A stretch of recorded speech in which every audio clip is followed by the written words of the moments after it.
I mean, have we forgot that a couple of weeks after AJ and Dillian, there's a unified world heavyweight title fight with Alexander Usyk defending his straps against Daniel Dubois. There was a press conference in Poland, but it was totally swamped by a non-title fight between two Brits, one of which Alexander Usyk has beaten twice. It was totally swamped.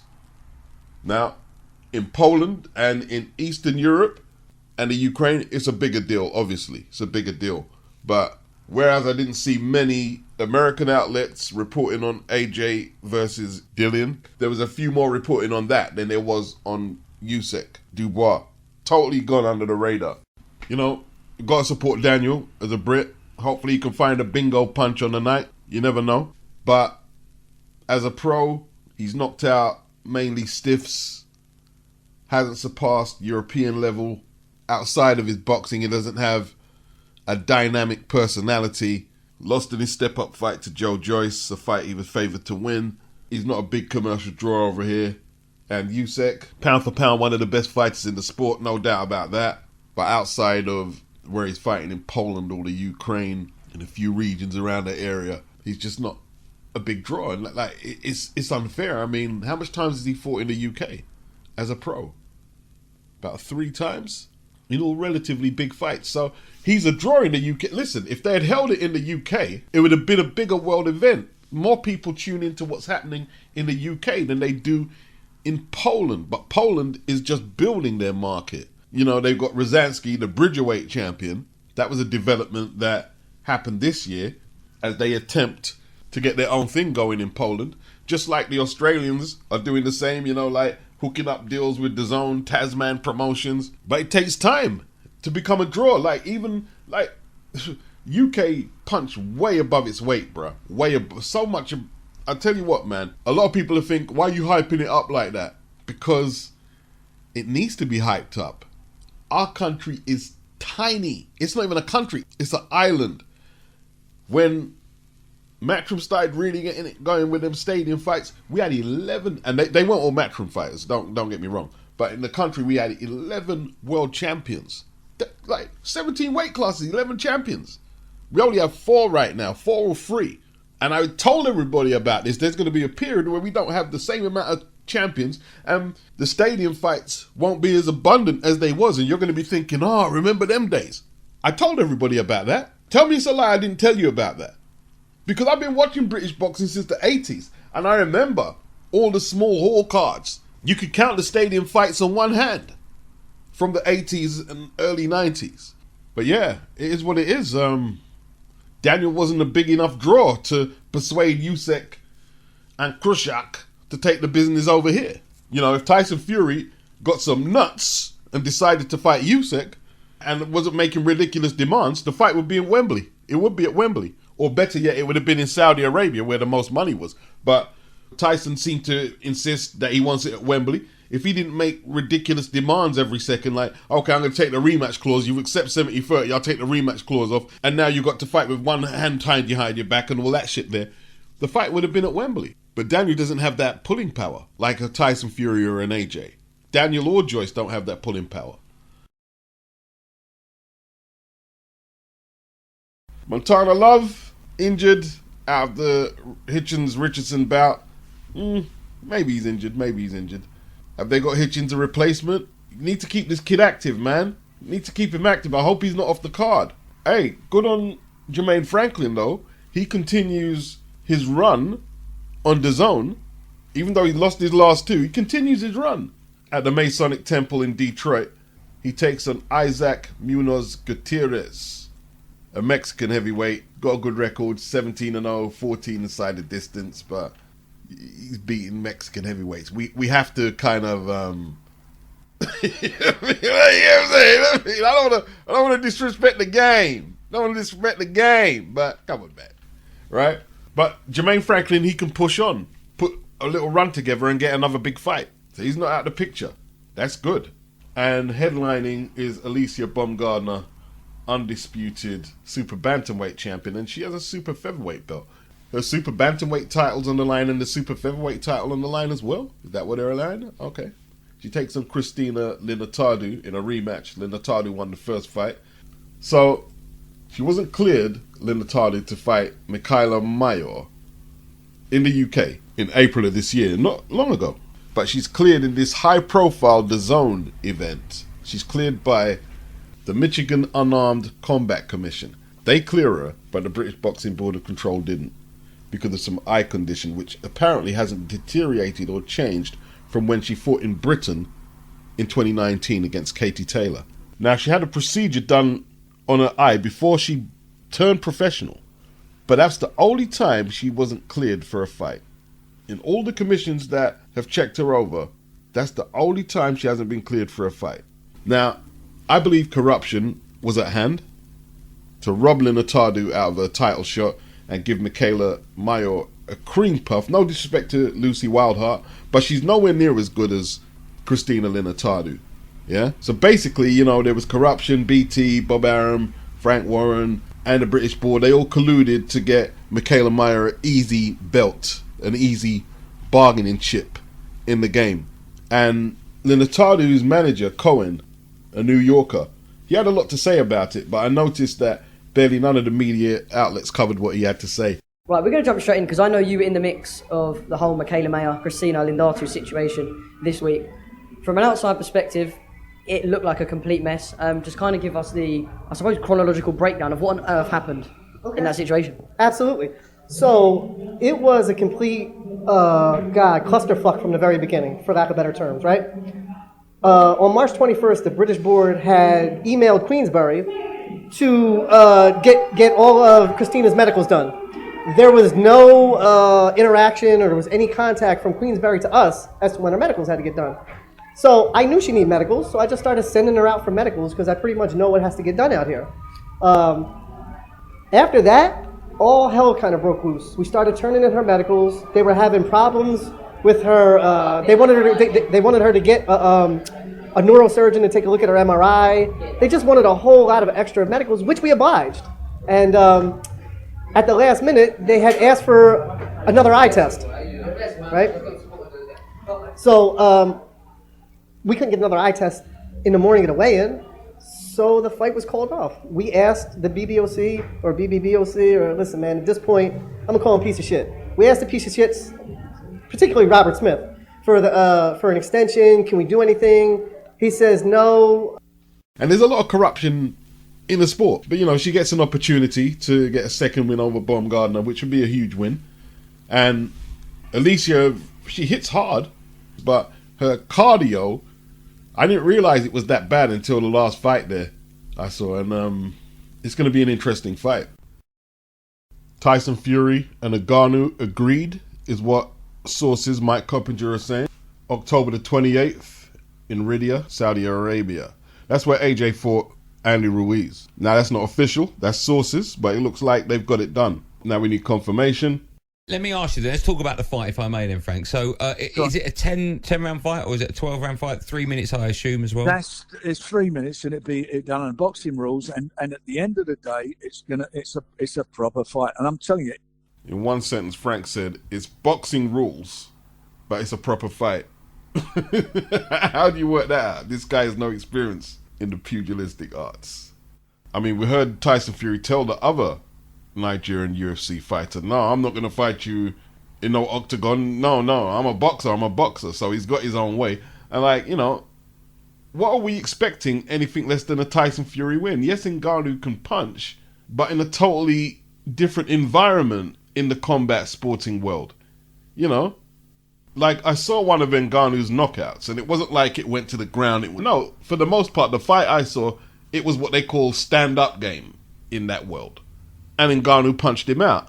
And the guy he punched out, his defense was like you put that guy that Ngannou knocked out against John McDermott, who arguably beat Tyson Fury. John McDermott would slap that guy around the ring.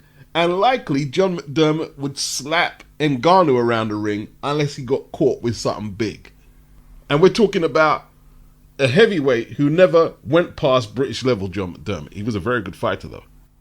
Frank compared it to Conor McGregor and Mayweather, saying this is different. Ngannou and Fury are in their prime. Okay, but Mayweather achieved everything he wanted to achieve out of boxing. The Pacquiao fight was out of the way, and we had to wait a long time for that. We're waiting for this Usyk fight. And if you want to go there, like, Conor was a lot bigger than Floyd. What advantages does Francis have? Tyson's bigger than the guy, and it's boxing rules. What advantages is there for Francis Ngannou? Obviously, it's pay-per-view, but fuck around and get a backlash and people boycott this, Frank. I tell you that now. And, you know, Andy Townsend and Andy Goldstein, they tried to put up some resistance in the debate. They just crumbled and, like, just succumbed to Frank. You know what I mean? Oh, I hope I'm still on your birthday wish, Frank, and all this shit here. Yeah, it is a big fight, Frank. And like, oh, my God. It's like TalkSport. Oh, God, Lord have mercy. Since they've got into the high end of professional boxing, media and journalism, TalkSport, they haven't distinguished themselves. They really haven't. The Simon Jordan era talking boxing on TalkSport is going to be looked upon as one of the most pathetic periods in sporting journalism. Let me tell you that now. The Simon Jordan, Gareth A. Davis, ex-Tottenham footballers, Alan Brazil, Jamie O'Hara and Michael Bett. It's pathetic at this point. I'm not into the UFC thing, but I think they want to see Francis Ngannou fight John Jones over there, don't they? They're not checking for this fight here. They know a top boxer is going to beat a top UFC guy. I'll tell you what, anyhow, Francis Ngannou catches Fury one of the chin and Fury's lights go out. Oh, dear. You know, Frank talks to other outlets, but he seems to run to TalkSport a lot. Probably because he knows he's going to get a pass. Probably because he knows even if they don't agree with the froth that he's talking, they're not really going to challenge him. They'll challenge for a couple of seconds and then crumble.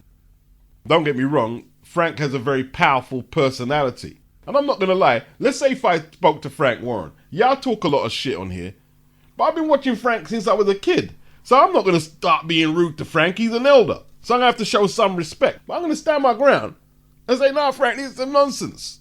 But you know me, I'm going to pull up the receipts. I'm going to pull up the receipts on Frank. Alex KRASSYUK is saying we knew the true reason why the negotiations between Usyk and Fury fell apart, that Fury's image would be ruined. Not that his image is very strong currently. Yes, Usyk accepted 70-30. It's not about money, let's go. But one condition, you have to pay $1 million to Ukraine. It's not a donation, it's not charity, it's my condition. Tyson didn't want to pay to Ukraine, and KRASSYUK says, I will never mention the reason why, because it will break his image forever. Now, you can't spill some of the tea and leave the people hanging like that. People are going to be digging for what that reason is, or what KRASSYUK alleges it is.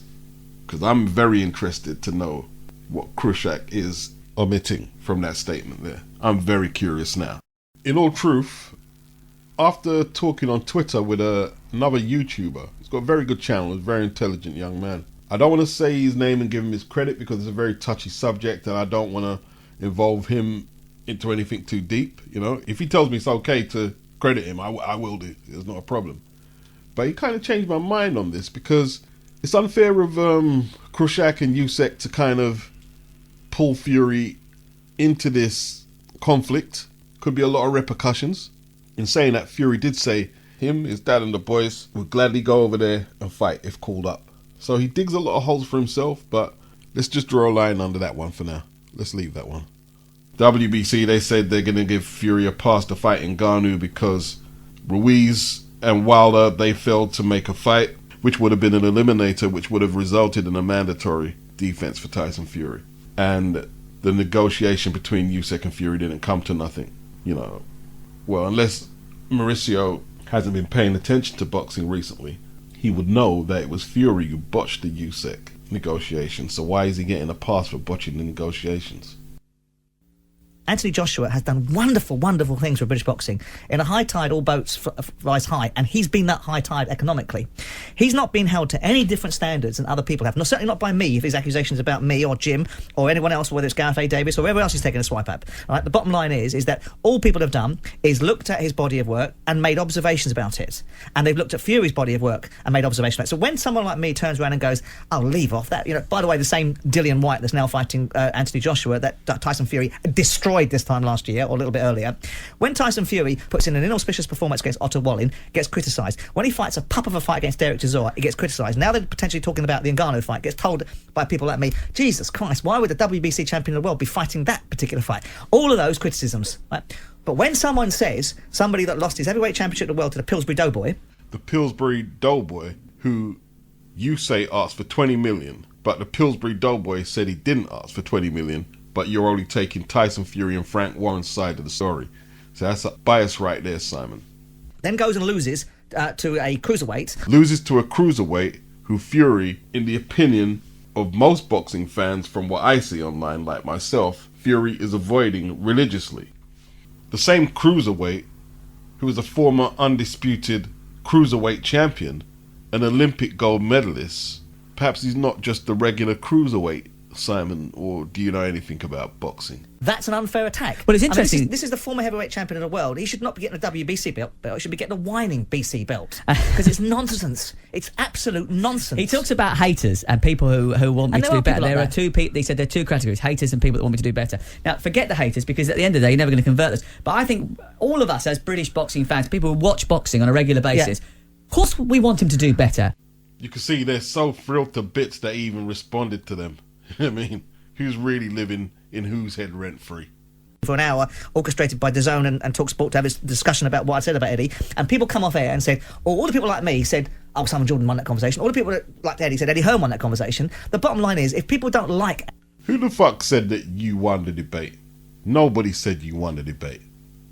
Apart from your wife or your kids. Stop it. Anthony Joshua, they'll not like anything he does. And if they don't like Tyson Fury, they'll not like anything else he does. But most people really in the world of but boxing, sport, they're so fragile, Sam. They get all bent out of shape and they all get their knickers in a twist. And it's the worst thing in the world for someone like me to collide with them, because I couldn't give a monkey's what they think of me. I don't need their interviews. I don't need a relationship with Eddie Hearn. I couldn't care less if I never saw him again. Couldn't care less if he saw Eddie Hearn again. You know, this guy even said that he has a preference towards Frank Warren. So the bias that people are accusing you of is not unwarranted. Ask these guys proper questions. They're supposed to be pugilists. They're supposed to be characters, substantial people that can push back against people that don't have informed views. People who don't have informed views. Like yourself. That's what you mean by that, obviously, like yourself. And that's probably why you shouldn't be in the chair. Because your platform is going out to a wide audience, and you yourself said that he should be able to respond to People that don't have informed views. No, he shouldn't. You should know the boxing game. Now, it's either you have informed views or you're trolling. You're doing some shock jock shit. Which one is it? Do you know It's what we nonsense. want? We and want. Anthony whining about TalkSport agenda. Oh, for God's sakes, man. Yeah, exactly. For We've got a live God's fight on the sakes. 12th of August. The reason for that is It's a because great we fight. want to see a great fight between two British boxers. And actually, if Anthony Joshua does well, we'll be the first to sit there and say it was a terrific performance. We got very excited the night that he won live on TalkSport against Vitaly Klitschko. That was here. We followed his career. But also, when you're the biggest guy in the room, you're going to get the most attention. There's only one thing worse than people talking about you. It's people not talking about you. Anthony, you've got an express train of huge economic benefits that have come off the back of the positioning, both of your ability to communicate through the media and also because of some of your achievements. With that comes people observing on you. Grow up. Be a man. Why would you pick out a particular platform that gives you an enormous audience, that gives the boxing world an You didn't give Anthony Joshua anything. That give him an enormous audience. He'd have an enormous audience regardless if you weren't there. You have thrown shit on Anthony Joshua's name. I've heard you say, I don't think he's got that good a resume when he's fought more voluntaries and had more defenses of his belt than Tyson Fury. How do you work that out? You've tried to shit on Anthony Joshua. Let's not pretend you've tried to do him any favors here. You've gave him this huge audience. Stop it. And by the way, Anthony Joshua was not whining.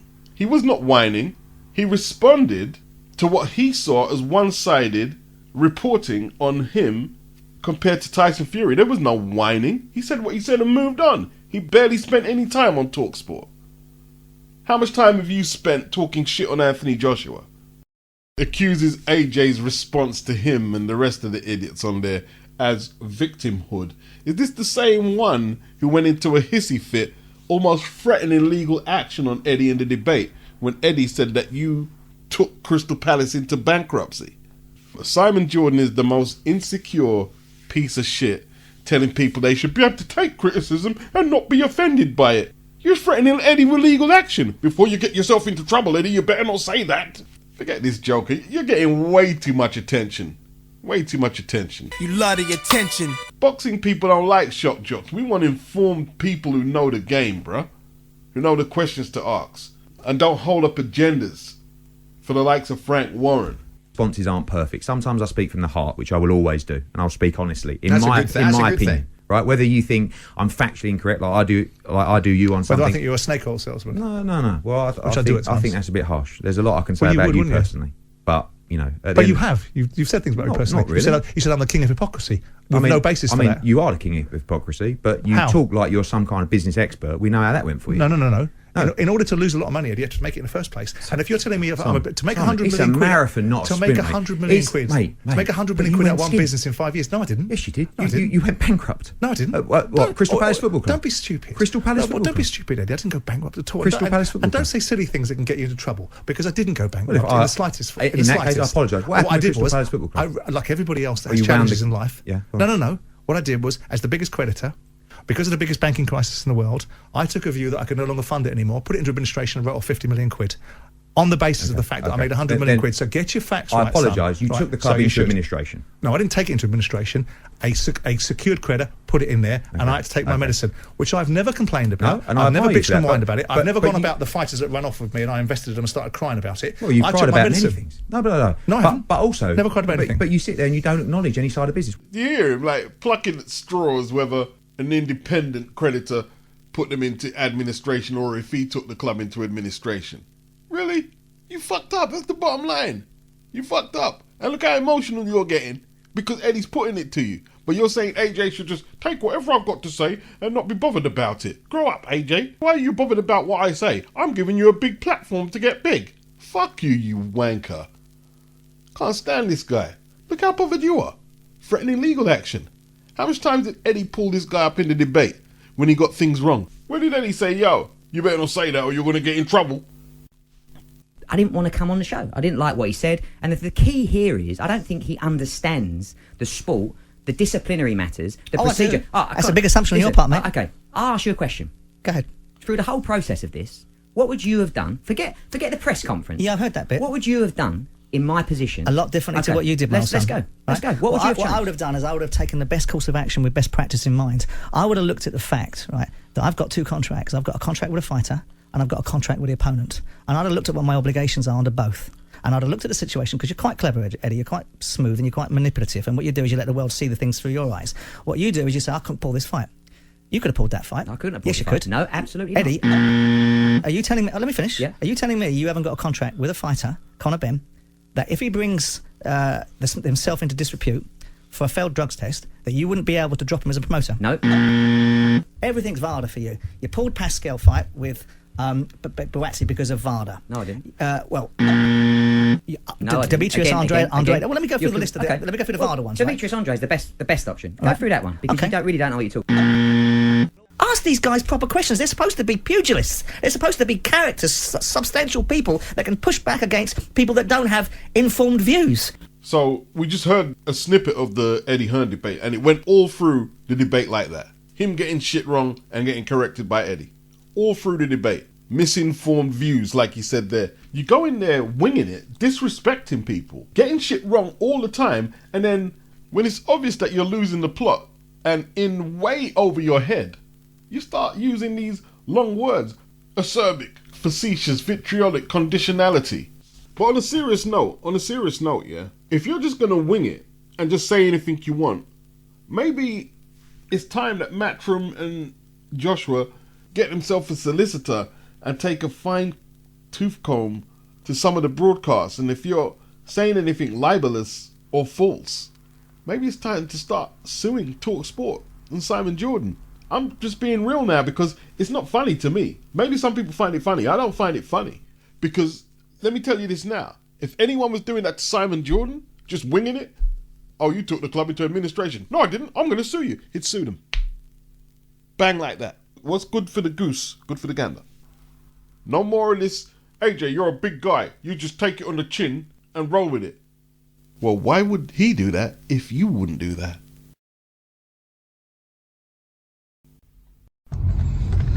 Today's a good day. Today was a good day. Conor kept it short. He kept it short. Today's a good day. We have to assume that VADA will give the British Boxing Board of Control the all clear to relicense him, and Eubank Ben should be on the way. The only thing now is who gets that fight. It's a tug of war between Ben Shalom and Eddie Hearn to get Eubank to either go over to Boxer and Sky or Matchroom and DAZN. Obviously, Ben wants the Eubank-Liam Smith fight, and Eddie wants the Conor Ben Eubank fight. Who's going to win? They both seem to think they're going to win. Who's going to win?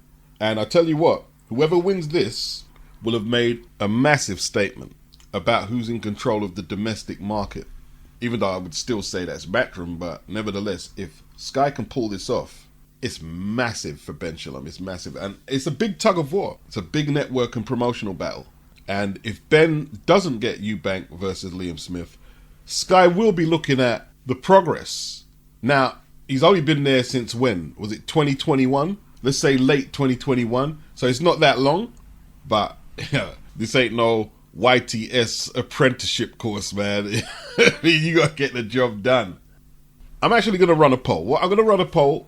One on Google. I get more numbers on Google, and I'll do one on Twitter. Who will win this war? The tug of war between Ben Shalom and Eddie Hearn to get the Eubank fight for either Liam Smith or Conor Ben. By the time I'm editing on Google, I'll have a good sample size to post up on this vid. Hit the like button, people. Do not neglect the like button, and have a good day. Peace. I can't believe today was a good day.